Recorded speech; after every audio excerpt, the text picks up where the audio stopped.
अऊज़ुबिल्लाहि मिनश्शैतानिर्रजीम बिस्मिल्लाहिर्रहमानिर्रहीम। अस्सलामुअलैकुम वरहमतुल्लाहि वबरकातुहू। नाज़रीन, मैं हूँ अताए ख्वाजा और आप देख रहे हैं अताए ख्वाजा यूट्यूब चैनल। अगर आप लोगों ने अभी तक हमारे चैनल अताए ख्वाजा को सब्सक्राइब नहीं किया तो सब्सक्राइब कर लीजिए, साथ ही बेल आइकन को दबा दीजिए। चलिए आज के वीडियो को शुरू करते हैं। आज के वीडियो का नाम है इमदाद। आज मैं आपको बताऊंगा इमदाद नाम का मतलब क्या है। इमदाद लड़कों का नाम है, ये अरबी ज़बान का लफ्ज़ है और इसका मायना है मदद करना। आज के वीडियो में बस नहीं। अगर आप लोगों को ये वीडियो पसंद आई हो तो अपने दोस्तों के अंदर लाज़मी शेयर कीजिएगा और इस वीडियो को लाइक कीजिएगा।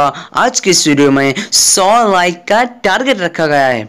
अगर आप लोगों को ऐसे नाम के मायना जानना चाहिए तो हमारे इस वीडियो में कमेंट लाजमी दीजिएगा। फिर मिलते हैं दूसरे वीडियो में, तब तक के अल्लाह हाफिज़। अल्लाह पाक आप लोगों को सलामती के साथ रखे।